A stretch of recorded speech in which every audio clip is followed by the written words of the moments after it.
The Digital Production Buzz is brought to you by Shutterstock.com, a global marketplace for royalty-free images and videos. With over 2 million royalty-free HD and 4K video clips, Shutterstock helps you take your creative projects to the next level. And by Otherworld Computing, providing quality hardware solutions and extensive technical support to the worldwide computer industry since 1988. Rolling! Action! Since the dawn of digital filmmaking, authoritative. one show serves a worldwide network of media professionals, Current. uniting industry experts, Production. filmmakers, Post-production. and content creators around the planet. Distribution.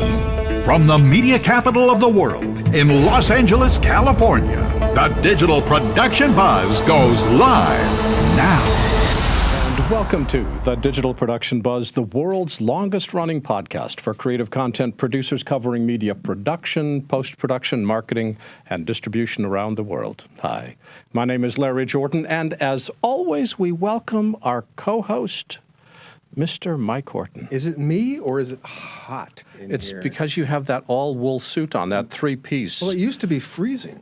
Well, it's gotten warmer Well, it outside. was. You had this place freezing like 2 weeks in a row. And I wear this, and now I have to take it off. And no, I better not do that because they lit for my white arms. maybe I got to put it back up. We just got a vote from the live chat. Yeah. They prefer the coat on. Thank you very much. Put your jacket back on, Horton. Okay. While Mike is continuing to get dressed on air, I want to introduce our guests. We've got Keith Hanak. He's the Vice President for AV Solutions Group at Panasonic Enterprise Solutions Company. He handles their sales, solutions development, delivery, and recurring services. Recently, Panasonic installed new gear for the New Jersey Performing Arts Center, and Keith joins us to explain what they did because this is a massive project. They do nothing but massive projects. They do all those video boards on And the they have sports the stadiums. world's largest electronic digital display. We're going to talk with him about that. His group did it. Then Dan Kneece started filming motion pictures at age 13 when his mother bought him a Super 8 camera.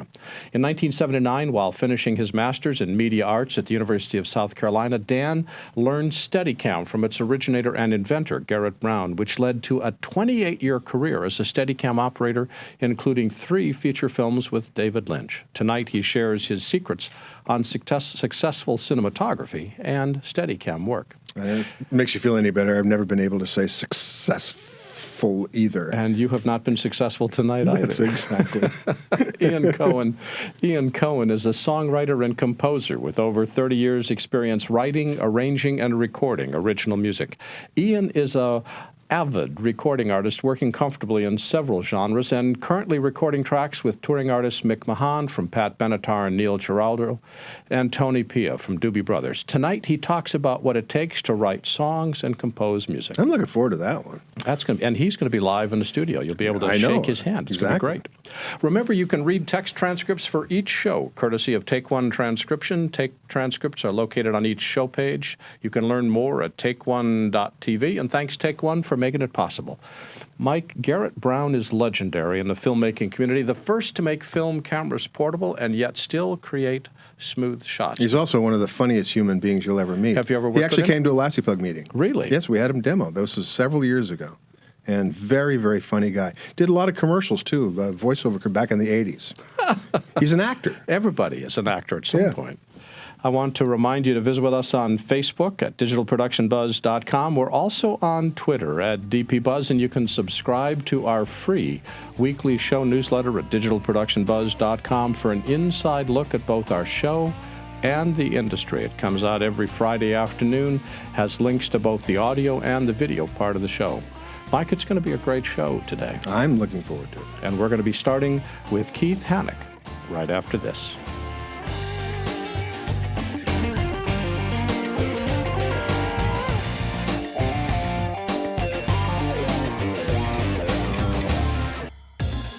Finding the perfect royalty-free image or video for your creative project can be a crucial step in the filmmaking process. And whether it's for your website, publication, or video segment, the experts at Shutterstock.com can help you choose from over 2 million royalty-free HD and 4K stock video clips, including time lapses, aerials, green screens, and model-released clips.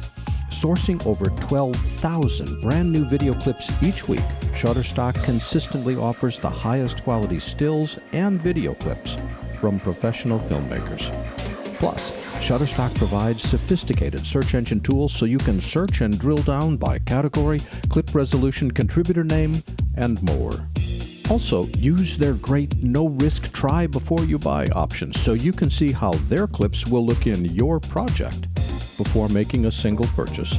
Try Shutterstock today. Sign up for a free account. No credit card is needed. And as an added bonus to you, enter promo code BuZZ2014 before December 31st to receive 25% off any footage package. Discover Shutterstock.com. That's Shutterstock.com.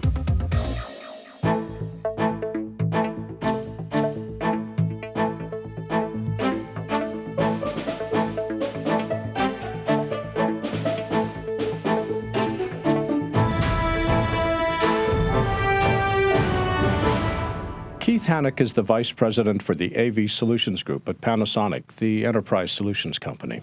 And he handles their sales, solutions development, delivery, and recurring services. During his tenure, the AV Solutions team has delivered a number of high-profile digital signage projects for a variety of clients, and most recently for the New Jersey Performing Arts Center. Hello, Keith. Welcome.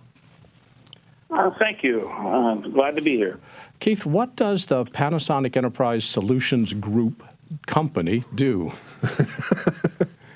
We're actually, what's interesting, I know people think about Panasonic and they think about all the products that we create. I think in simple terms, we're a systems integrator focused on both the eco and AV markets, at a high level.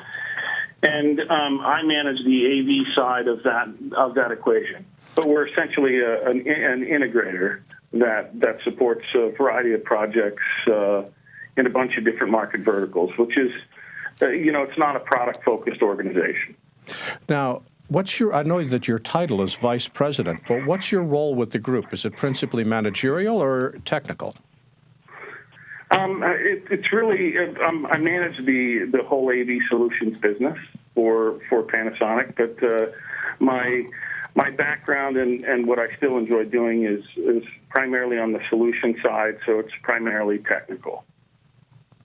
I was reading that you and your team installed the world's largest high-definition television LED screen. What was that about? Well, that was actually a very fun project. It's Guinness certified. It was out in Texas. And, the goal of the particular customer in this case was to have the biggest one. It turns out the viewing distances and where these screens are located relative to the stands requires something very large in order to be able to cover, an audience. I think they have upwards of 160,000 people attend the event. It's located on the backstretch, and it's a very iconic display. And if you've ever been to a race, you'll know that it does require some visual aids and some technology in order to keep track of who's where, on the course, so that you can, better follow, your particular driver. As a fan, I think it's a great tool. Yeah, wait a minute, this is going to be a stupid question, but how long does it take to, first of all, design something like that, then install it? Well, this one here, it was a ground up, so we started with bare earth, and it took about 8 months from start to finish. And, we built the structure. It's kind of like constructing a building. So I think obviously the footings for the sign are probably 40 feet below grade to hit bedrock, and you build it just like you would a building, and it happens to have an LED board on it. How big is this thing? It is 218 feet by right around 94 feet. So I think it's in the neighborhood of it's over 20,000 square feet. I want one of those. Where in your backyard are you going to put it? Yeah, well, it's very big. big, very bright.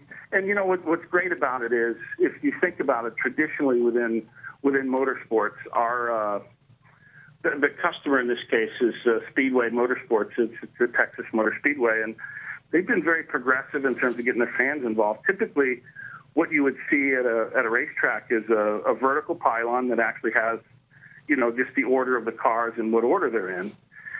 And, you know, what you can do now with replays and fan engagement and sponsors and activation and all of those things with this sort of tool is really pretty special. And, you know, it's one of those things where when something happens, everybody stops and looks at the board. So it really changes the way fans engage at the track.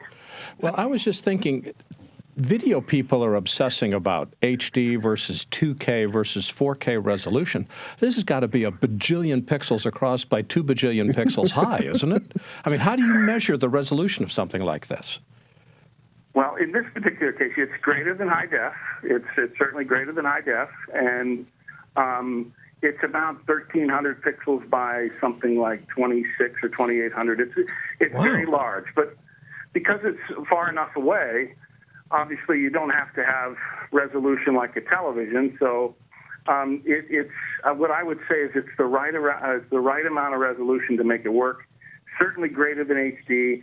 And part of the reason why that's necessary is, you know, there's a lot of data and information that fans are interested in.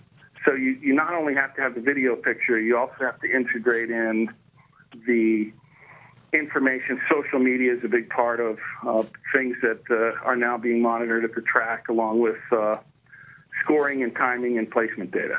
Are we just talking about just one big, huge HD television set, or is there technology that goes into this that's completely different than what we'd have in our home? Oh, the screen itself, it's really a big monitor, and I'd say the magic behind a lot of this stuff is what we're doing in the control room. It just so happens that this particular location where we built the larger screen, we also built a control room. And, you know, there's a bunch of different data elements that are integrated into the show, and we happen to work with their production staff to produce the show for them for all of their events. So there's a whole control room, and it's quite a process, and it's like you would see at any live event, a very significant operation with a technical director, production teams, audio, and so forth. When you're putting this together, are you driving it from a single computer, or is it multiple graphics cards? How do you feed a signal to something that big? Well, first of all, there's, as you know, at sporting events, there's a bunch of different cameras that are being deployed now. Some are actually in-house cameras. Others come from, you know, the networks that happen to be covering those events. They have replay systems that they use to play back, you know, special events. They also have pre-canned information like sponsors and advertising data, and then also integrating in with scoring and timing data is a big deal. And so all of those things are going on simultaneous. You're trying to find the right mix, and then there's a run of show, and a lot of these advertisers and a lot of the stuff that's done during the show is actually driven by some event that happens. So, you know, if there's a caution flag, that's sponsored. If there's a break in the action of some sort, or change in, a change in leadership that causes some action to take place. So it's actually a lot more sophisticated than you might imagine, and very, very well thought out. Oh, I'm sure it is. It's like broadcasting a network television show to a screen. You know, the thing that blows me away when you go to these sporting events, these outdoor sporting events, and you look at these giant screens that are out there in the daylight, in the sunshine. How do you deal with that sunlight? Because I can always see the image and I can see it perfectly clear. Well, the technology now is such that you can achieve brightness levels that, frankly, are more than sufficient for daytime viewing, and far too bright for nighttime viewing. So what's actually happening is that at night you really have to turn it down, or you'll blind the drivers. Wow, there's a guy turning it down. That's really cool. Keith, I want to shift gears to a different project, one that you just completed, which is for the New Jersey Performing Arts Center. Tell me about this one. Well, this one here was certainly a lot of fun. It was actually a very important project for Panasonic. We've just relocated our headquarters into Newark, New Jersey, and we actually sat down with the folks from the New Jersey Performing Arts Center and looked at some of the objectives that they had in terms of being able to provide better services to their customers, and came up with a whole list of actions that we mutually executed on that we think, frankly, are going to allow them to provide a lot better support to their clients, now and in the future. So a lot of that was not, it wasn't something where we came in and opened up our catalog and said, pick some parts here. Right? It was more about, frankly, in their kind of facility, it's just a spectacular location. And they've got a bunch of different spaces that are used for meetings. So the key there was connectivity and flexibility. And they obviously, we added a lot of interfaces, a lot of internal fiber, additional cameras, and we created some support packs that allow them to support multiple different locations. Obviously, signage and some of the visual elements were extremely important. And I think in the end, they're going to have a facility that better serves their customers' needs and their needs as they look to the future. Well, it was a very collaborative project with the folks from NJPAC. Well, let's get specific. Tell me specifically how big the job was. What kind of gear did you put in? Was it just digital signage? What all did you install? So we actually started off with a lot of infrastructure. So we redid a lot of the HD infrastructure, brand new cabling, a bunch of new interaction points for cameras that they would need for special events. Certainly upgraded all the cameras and all of the camera interfaces, so all the way back from control room to the key elements within the presentation areas. They had a bunch of stuff that they were doing that was temporary, temporary camera cables, temporary this, that. So the production cost for each event was very high. All of that's now permanent. And then we created what we would call these a portable fly pack systems that we could move around to all of these new connection points, so that they had basically a production systems, several of them in a box, that they can move around to wherever the need was within that facility. So it was a combination of infrastructure, a lot of image capturing equipment, and then portable, purpose-built production systems that allow them to do many of the same things we just talked about at the Speedway. Well, there's a lot of system integrators that are out there. What was it that Panasonic offered that they felt was the reasons for going with you? Well, are there a lot, though? I mean, there's Panasonic, there's what, Mitsubishi, and maybe a couple more? I mean, there are a lot of them, or what? So where we like to think we're a little bit different is that, we have a lot of the advantages of being a great manufacturer. So we get the advantage of the fact that we have a great toolkit to work from, which is the Panasonic product set, which is very strong in broadcast and security. And obviously, I think everybody knows about our displays. So we have that advantage. And then, I think some of the rest of it is cultural. You got to have the right folks, the right team, and the right mindset where you go into work with, the customers, in this case, NJPAC, and in a very collaborative way.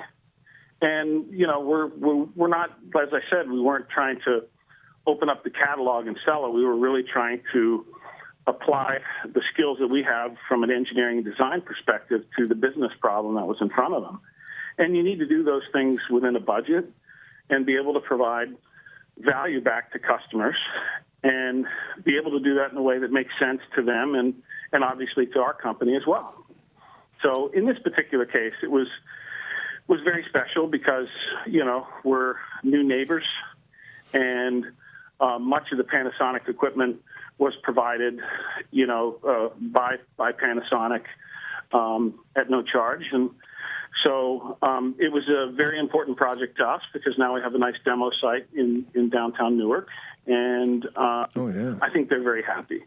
I can just imagine. How big a crew and how long did the installation take? We actually, this whole process has gone on in terms of the evaluation with the city, with the folks at NJPAC for probably more than a year. Because one of the things I would tell you is the initial thought was we were going to do something that was like a production facility for a TV station. And as we dug into what the potential problems were and what their clients wanted, it turned out that where we started and where we ended up were very different. So what we ended up doing throughout the course of this is we probably went through and designed it 2 or 3 times until we got it right. And then what we ended up with, I think, is what everybody believes to be the best approach to solving the problem. And I think in the end allows us to scale and add on and meet future needs pretty gracefully from this point forward. What was the biggest challenge in putting this together? I think the probably one of the biggest challenges for both them and us was that, our initial vision was that it was going to be something that was fairly contained. We had a kind of this initial vision that it was going to be a production facility, directly in the main area where they do presentations at the Performing Arts Center, and it ended up being maybe a facility-wide enhancement in terms of the infrastructure. So it kind of grew tentacles, if you know what I'm saying. So it became pretty broad in its scope and scale and its reach in terms of the work that we did. I was just reflecting, both at the Churchill Downs racetrack and for New Jersey, digital signage is a key part of what you're putting together. Do cinematographers or videographers need to shoot differently or expose differently to have stuff look good on digital signage, or do they just treat it like a television set? I think it's very much dependent upon the application. So, I think it depends. We've certainly had signage that's not in the typical aspect ratio, and it's kind of odd because you see cinematographers who are filming sideways on the cameras, and that's obviously always good to see. So I would say it depends on the content and the requirement that you're dealing with. But those things are generally pretty well thought through as we engage on these sorts of projects. So I think the content, by the way, key, right? So sure. All of these things that we talk about in terms of signage and display technology, it's an important element, but it's just the palette, and I think the content is what brings these things to life and keeps people interested and draws them to the display. So critically important, and the best stuff is done specifically custom for the application. We used to have to worry with digital signage about smear and lag and just the fact that the signs couldn't keep up with fast movement. Is that a thing of the past? I think that the refresh rates have gotten to the point where it's actually much easier. Compression technology also means that the files and the information you're moving around are further compressed, and I think it's a very manageable problem in today's world. I want to make sure that the viewers who are watching this get a chance to look at your website, especially for the viewers here in Los Angeles. If you go to a Lakers game or a Clippers game or a Kings game, you got one of your big displays right there at the Staples Center. Yes, and that's one that we're very proud of. I mean, that's a great venue, not just the Staples Center, but the area around there, LA Live. You got some of your displays at LA Live too? Absolutely. I mean, in fact, at LA Live, many of the displays that are out there at hanging off the JW Marriott and so forth, those are also Panasonic displays. We've done not just the video board, but the control room at Staples Center, and it's a great venue to go see an event, and that video board we called the 4HD. I think that was one of the first center hung video boards. One of the unique and distinguishing features on that is that there's displays on the underside of the board. Yeah, absolutely. So, well, hopefully you'll do the NFL stadium if it ever gets to L.A. Keith, where can people go on the web to learn more about you and the products your team creates? If you happen to be on the Panasonic website, we're under Panasonic Solutions, and we have a lot of our product profiles. And obviously, while you're there, there's also a tremendous number of great products and other solutions from inside the company. Keith, thank you. That's the Panasonic.com website. The web address is on your screen. Keith Hanak is the VP of AV Solutions at Panasonic. Keith, thanks for joining us today. Thanks, Keith. When you're working with media, one thing is essential. Your computer needs peak performance. However, when it comes to upgrading your Mac, there are so many different options to choose from that the process can be confusing. That's why Otherworld Computing carries the best upgrades that lets your computer performance and storage grow as your needs grow. Since 1988, OWC has become one of the most trusted names in quality hardware and comprehensive support to the worldwide computer industry. With an extensive online catalog of Mac, iPhone, and iPad enhancement products, as well as a dedicated team of knowledgeable experts providing first-rate tech support, OWC has everything you need to take your current system to the next level. Whether you need to maximize your system's memory, add blazing speed, or enhance reliability, look no further than the friendly experts at OWC. Learn more by visiting macsales.com today. That's macsales.com.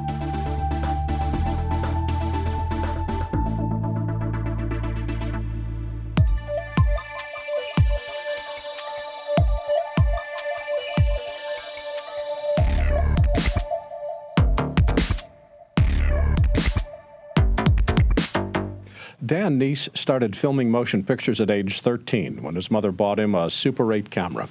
In 1979, while finishing his master's in media arts at the University of South Carolina, Dan learned Steadicam from its originator, Garrett Brown, which led to a 28-year career as a Steadicam operator and ongoing work with director David Lynch on films such as Blue Velvet, Wild at Heart, and Mulholland Drive. Hello, Dan. Welcome. Hey, Dan, do you have any apps running in the background? Yeah, let me see if I can. Yeah, see if you want to close them off to give us a little more bandwidth. Yeah, let me see. Oh, I've got all kind of good things going on back here. Well, a couple of them is making your audio hard to hear. Hey, by the way, while you're doing that, I had this is my Garrett Brown story. Okay. I had him. I run this local user group here in Los Angeles, and he came to demo for us when he was. He had that little Steadicam that I forget what it's called, but he ended up selling it to Tiffin. But he was demonstrating that thing. And he's one of the funniest guys I've ever met in my life. He's just he's an extraordinary. And a lot of people don't remember he did a lot of radio commercials back in the 80s, as well as developing these Steadicam. And he's a fascinating guy. He's the voice of Molson Gold. Right, that's what it was. That's what it was. Yeah, he was terrific. I mean, it's a really great guy, and obviously a master at what he invented. So Dan? What first caught your attention about the Steadicam, and when was that? I learned Steadicam in 1982 from Garrett. I took a workshop at Image Devices in Miami. I was living in South Carolina at the time, where I grew up, and I'd been enamored with it, and I went down and saw it, and the first time Garrett picked it up, he let go of it and just hung it on that arm like voodoo, like it was floating out in the air. And I said, that's a really cool thing. I really am glad I'm learning how to do that. Once I did that, then I moved back, or I went back to South Carolina, where I'm from, and I started working in the North Carolina film business, and I was the only one there at the time in that area doing Steadicam. And so I started working at a studio, Earl Owensby Studios in Shelby, North Carolina, and we made blow 'em up and shoot 'em up movies. We had like tractor trailers full of bombs, and we'd shoot a person. We wouldn't shoot them once. We'd shoot them like 100 times. We'd put 100 hits on their chest and shoot them with a submachine gun, and they'd die in slow motion for half an hour, And so then, I did about 6 movies for Earl, and then I got a chance to work on this movie, Blue Velvet. I'd been hitting up Dino De Laurentiis' studio in Wilmington, North Carolina, and they tried to hire me on a few films, and then they said, well, we got this movie, Blue Velvet, you want to do it? And I said, sure, I'll do it. And then I got there, and I looked at the call sheet, and I said, who's directing this? And it said, David Lynch. And I'd seen Dune, and my buddies and I had seen Dune, and we thought Dune was the greatest thing. And so we said, if there's anybody in the business we can work with, we'd love to work with David Lynch. And there I was working with David Lynch. It was, I couldn't sleep all night. I just he'd done Elephant Man by that time too, which wasn't a slacker movie either. So he had a pretty good rep. Yeah, no, he'd done Elephant Man, and he'd done Eraserhead, yeah. And Elephant Man's a wonderful movie if you've ever seen that. That's a great film, wonderfully done. And so I did Blue Velvet with him. I only did a few shots on it, but that led to an ongoing career where I've done now Blue Velvet, Wild Heart, Twin Peaks, Firewalk with Me, Lost Highway, Mulholland Drive, and some commercial work and stuff for the internet and things like that. And he's getting ready to do 9 more episodes of Twin Peaks now. Yeah, and then we just read that maybe not. There's something happening to. It may not be happening. I don't know. David Lynch is. I've seen a couple things online, but I don't really put too much faith in that. Yeah, neither do I. So we figure So what's the answer? Is it going to happen or not?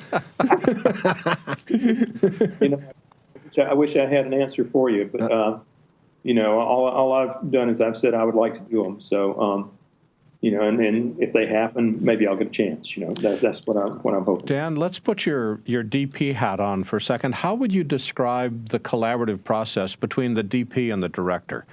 Maybe between you and Mr. Lynch, but also between you and other directors. How do you work out that teamwork? Well, it's different directors are different.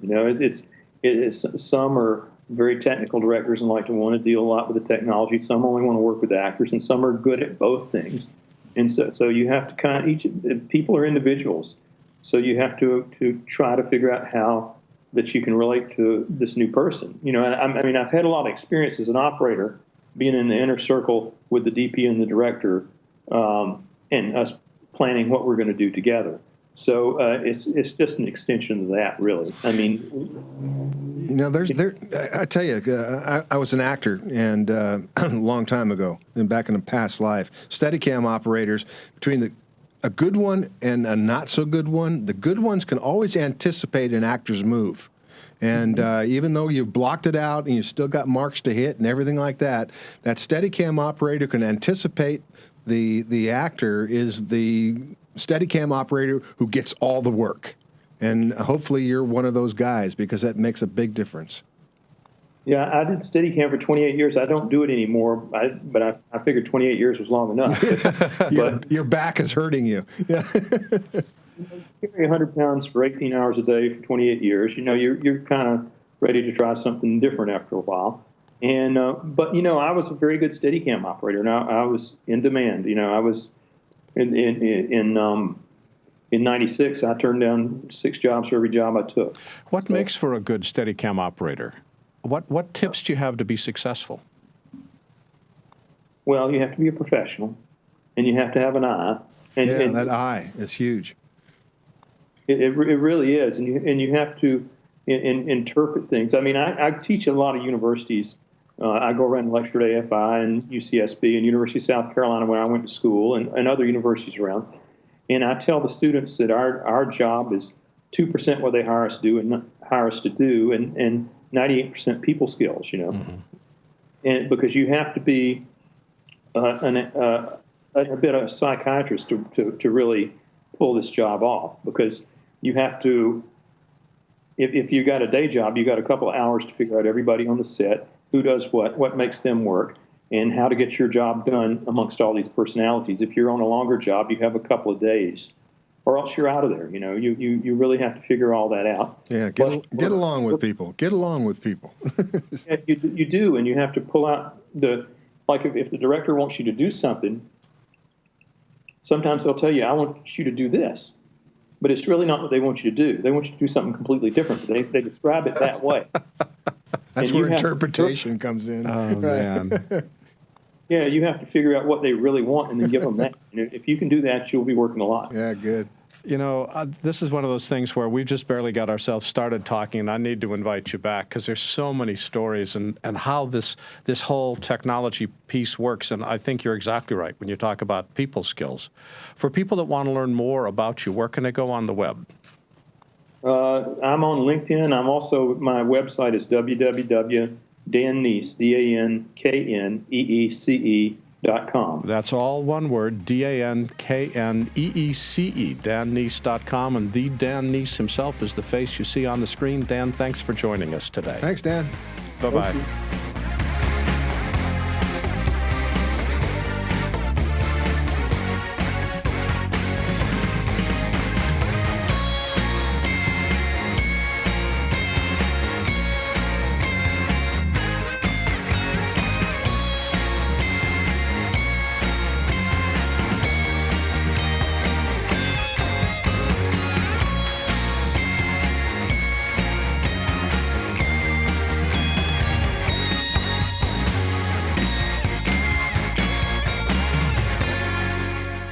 Cohen is a songwriter and composer with over 30 years' experience writing, arranging, and recording original music. Ian's an avid recording artist, working comfortably in several genres and currently recording tracks with touring artists Mick Mahan and Tony Pia. Tonight he talks about what it takes to write songs and compose music. Ian, it's a delight to have you with us. Thanks for being here. Thank you very much for having me. What inspired you to start playing music all those many years ago? Well, way back when I was about 4 or 5, my dad had this huge record collection, Django, Dave Brubeck, classical, all the different genres, the Beatles, all the pop artists. And I literally, every day after school, come home, put my headphones on, and spent hours and hours listening to all these great musicians and artists and songwriters. And so when I was that went on for 3 or 4 years, and I remember distinctively, I got also pretty inspired by John Denver. It's kind of a funny story, but I was listening to a lot of different artists, and my parents were kind of on the B plan with the lower middle class. So whenever I wanted to get something for a holiday, like I wanted my big wheel, never got that. I wanted my racetrack, never got that. my John remotes, Denver album. I wanted the train set, all those things. Kmart special blue light would go off, and I remember distinctively everything was no. But then we were walking through the mall in Chicago or in Schaumburg, and I looked up on the wall in Music Land, and I saw a guitar, and I just kind of pointed in there. I said, "Can I get a guitar?" And they drug me right in there. Wow. They drug me right in there, and it was like a $40 cheap guitar, and that's when I started. Electric or acoustic? It was acoustic, Okay. and then I got. You were doing more than playing music. If I remember, when you were 16, you were inventing as well. What did you invent? Yeah. As I progressed, I really wanted to.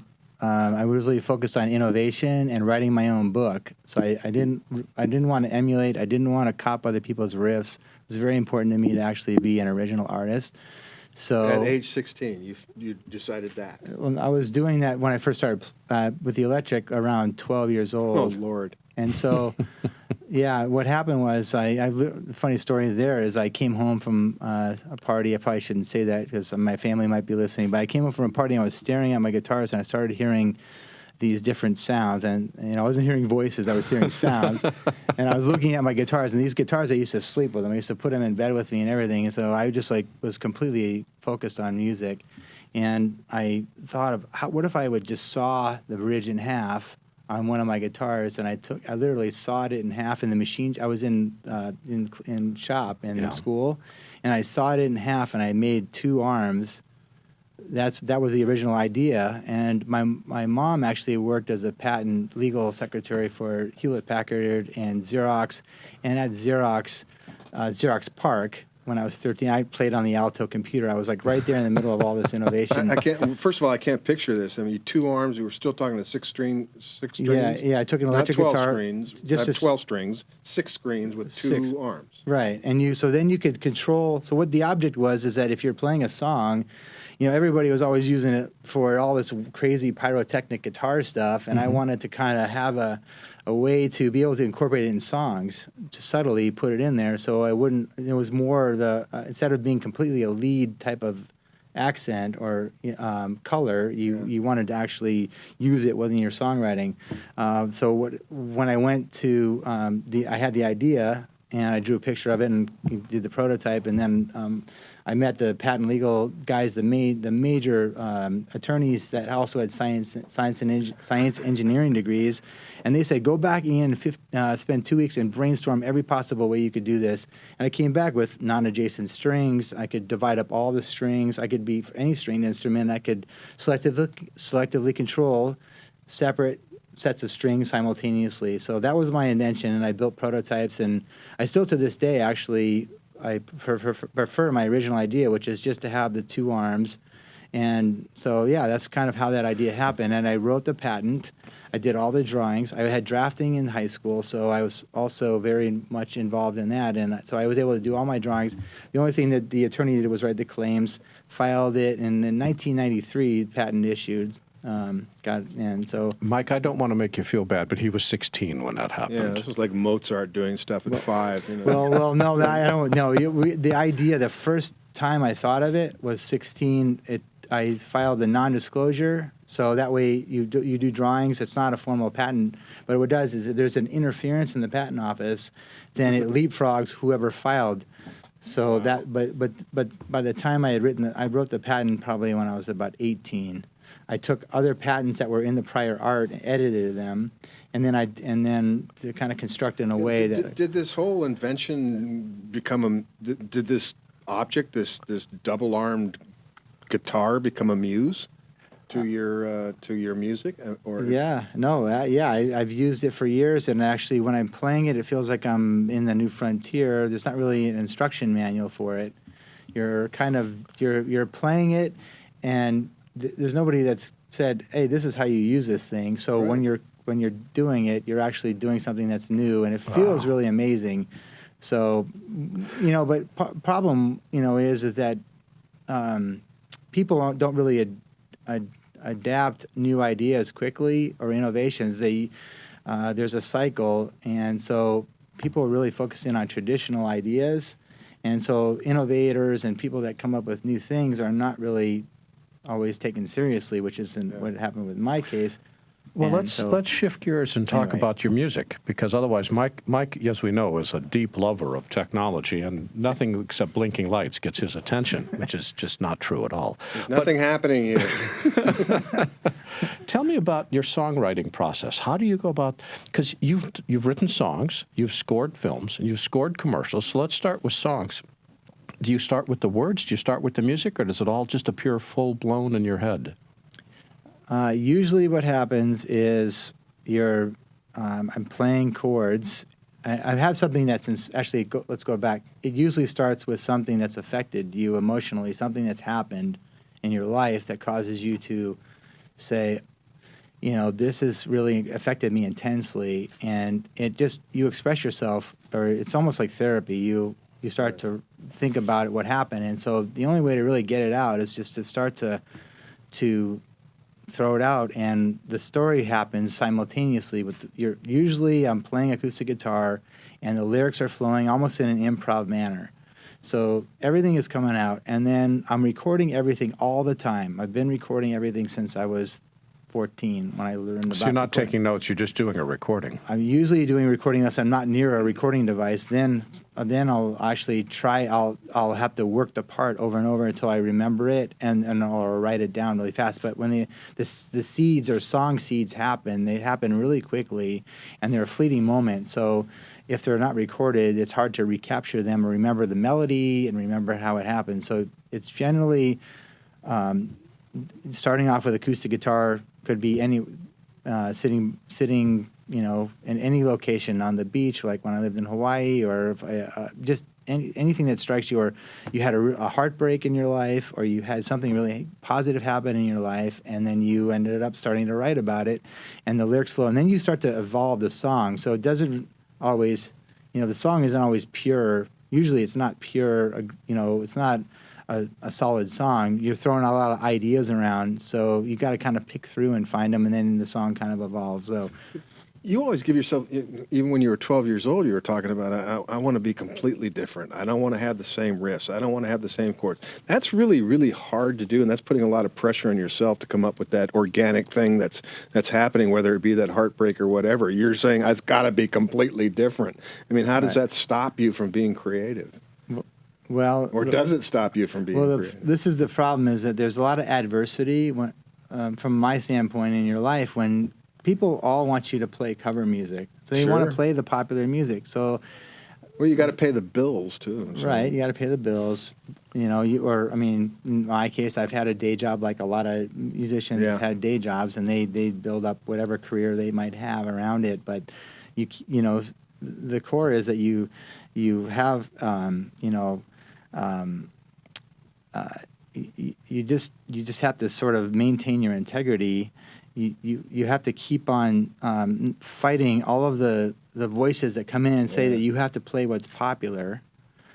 Yet you have to write songs that people relate to. But if you're writing something about something that happened, most people relate already because they've gone through that emotion in their life at some point. So you just got to fight off all of the adversity. If you wanted to, could you write a hit song in the next hour or two? Just by what's popular out there right now?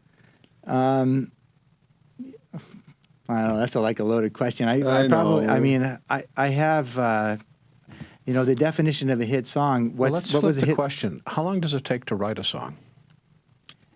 Sometimes the songs evolve over years. Sometimes the first song seeds happen, and then they happen really quickly. Like in the last 2 weeks, I've written a song called Just One Win. That's the chorus, and Just One Win is kind of the melody of it. And I start off with a melody and the seed, and then I kind of work the lyrics, and then I have the idea of what it was about. And so that's taken a couple weeks, but I'll still go back.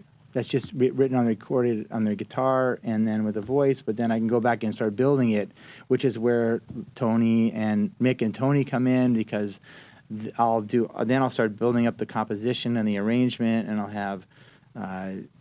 I'll lay the bass lines, and I'll do drum loops with the different parts and changes, but then there's no substitute for a guy like Tony Pia, who is top-notch touring professional with Doobie Brothers and records is with Brian Setzer and all kinds of other people, or Mick Mahan, who tours with Pat Benatar. These are friends of mine, and so when they come off their tours, I have this battery of material. So cool. So the question is, how long does it take to write a hit song?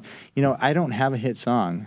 I think in my repertoire, I don't know. It's hard to predict. You can't really judge for yourself what is going to be a hit. Sure. Most people don't know, and people that write contrived in a way that's contrived, that's going to be, I'm going to write a hit. That I don't think that's really the right way to do it. I think it just has to be from the heart, and if it happens to strike a chord. Do you like what's popular right now?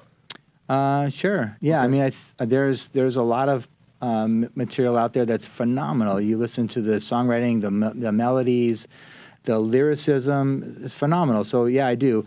I'm talking about what's popular on the radio. Yeah. No, I think some of it I like, some of it I don't. Critically popular. No, some of it I'm trying to be open-minded. So some of it I like, some of it I don't. Some of it I think might be a little overproduced. But some of it I think is really raw. Things that strike me, and what I'm looking for is what I'm listening to is an emotional movement. But that's true for songwriting. Is it also true for the films that you compose? Is there a difference between composing for a film and composing for a song? Because the song is built on an emotional hook. Is there still storytelling with film composition as well? Yeah. So with the film it is different, because you have to also, there's hits, there's parts in each segment of film that you have to score to in a way. There's a vibe to it, and you have to look at the film, each cue, and look at the way that the vibe of that is, and if it's a certain emotion that's trying to be portrayed, if it's comedy or if it's drama or if it's whatever it is, you have to really try to key into the emotional effect. So let's just say we're just people that go watch a movie, and what moves you, or what causes you to react.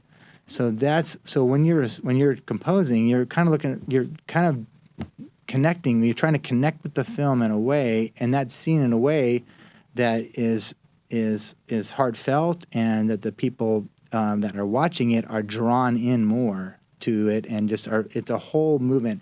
So when I watch a movie, sometimes I'll get the chills, or that whole with chicken skin or whatever, that I call it the chill factor. That's kind of the art of the film composing. How do you are able to match the music for whatever the scene is? And with the advertising, it's a little bit different thing too, because it has to be more subtle. It can't be overpowering. Sometimes the music in a film could be maybe a little bit more you got predominant. 30 seconds to get that through. That's the other thing. Right, 30 seconds. And actually, writing 30 seconds of music is extremely difficult, because it has to have an extreme build-up and end and stop at a certain point.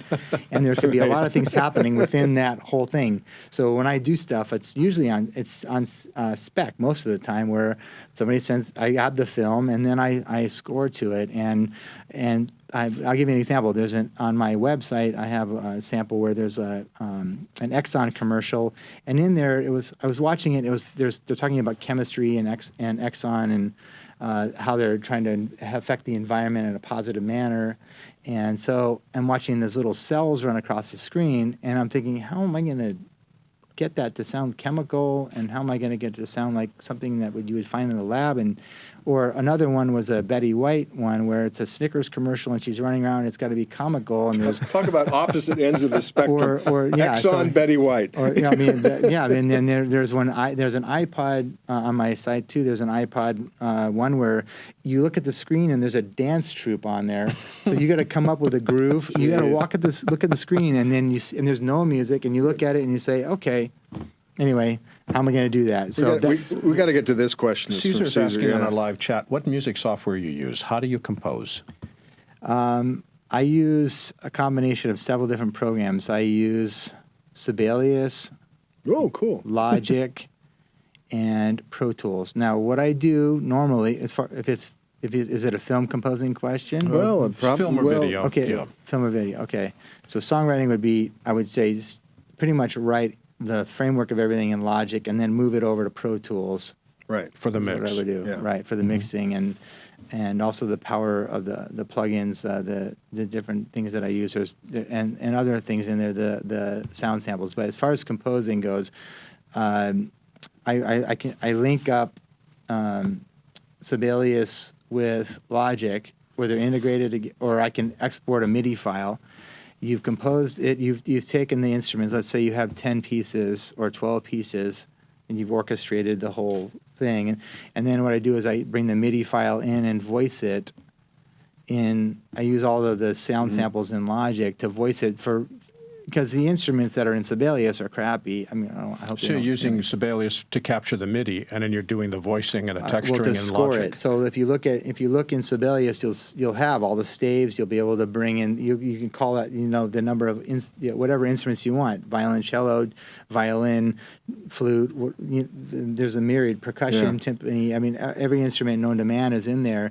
And then what you do is, if you're scoring, you have the film. You can open it up inside Sibelius, and then you start to grunt and make, you're looking at the film and you're just trying to figure out how you just make all kinds of noises, and you just try to figure out how to actually capture it, your interpretation of it, and then you put hits in. You can also change the tempo in there. So let's say part of the score, let's say it's a 1 minute cue. In there, you can have 120, 120 beats per minute. You can even have a different key signature, different time different time signature, different key. And what you do is then you can all of a sudden have it shift to a different tempo, different time signature. And because if it changes in the scene, then you're trying to shift around. But then I think that's cheating. Well, you just be quiet. But let me give you an example, though. Want to listen to your music. But let me give you an example of something, though. So, but really, the real phenomenal thing about Sibelius is then you can print out all the sheet music. Oh gosh! And you give it but then you have an orchestra. Sure. and you bring it in there. And I've done this several times. And you take each instrument. Got the score. You've got the score. Each instrument, each player takes it, and everybody, and you get up and conduct it or do whatever, and they're all playing it. Think what Leonard Bernstein could have done with that in the 50s. Right. Speaking, we only got like 30 seconds, but quickly, you're a longtime Logic user, and this is what I always ask Logic people. Do you hate Logic 10 or like it? I'm not even using Logic. Yeah, I knew No. you. Yeah, okay. No. So you're not even gone to Logic 10 no, yet. because I'm actually more focused in on Pro Tools mainly because of the card system with the HD. And Ian, where can we go on the web to learn more about your music? IanCohenMusic.com. Easy. That's pretty all one word. All one word. Ian, I-A-N, Cohen, C-O-H-E-N, music, IanCohenMusic.com. Ian, thanks for joining us today. Thank you. It's been fun. Thank Take you care. so much. Really appreciate it.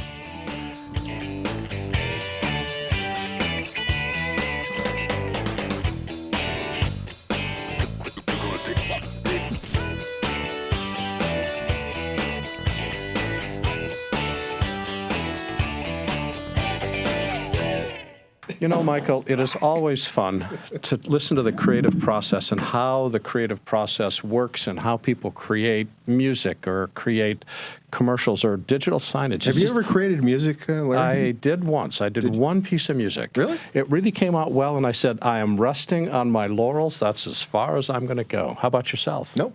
Not even singing in the shower? I can sing in the shower.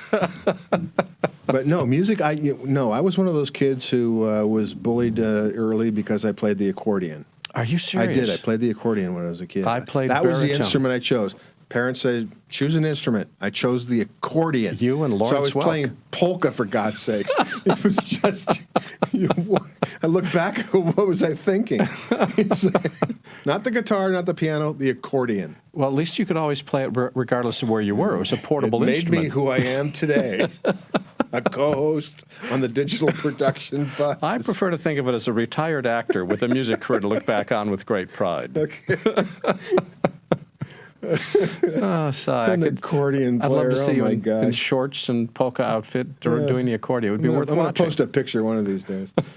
I want to thank our guest this week. Keith Hanak is the Vice President for the AV Solutions Group at the Panasonic Enterprise Solutions Company. Dan Kneece, Director of Photography and Steadicam Operator, and Ian Cohen, Songwriter and Composer.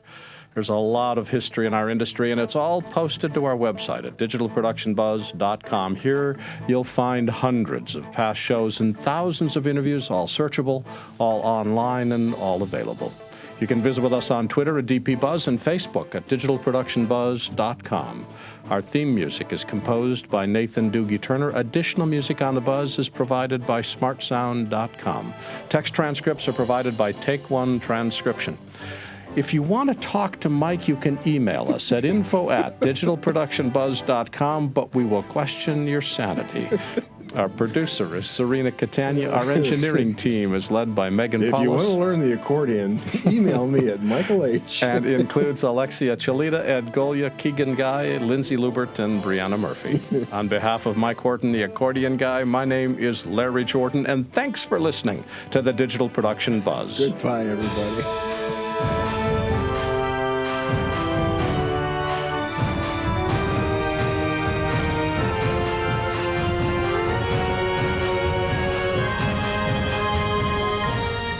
The Digital Production Buzz was brought to you by Shutterstock.com, a global marketplace for royalty-free images and videos. With over 2 million royalty-free HD and 4K video clips, Shutterstock helps you take your creative projects to the next level. And by Otherworld Computing, providing quality hardware solutions and extensive technical support to the worldwide computer industry since 1988.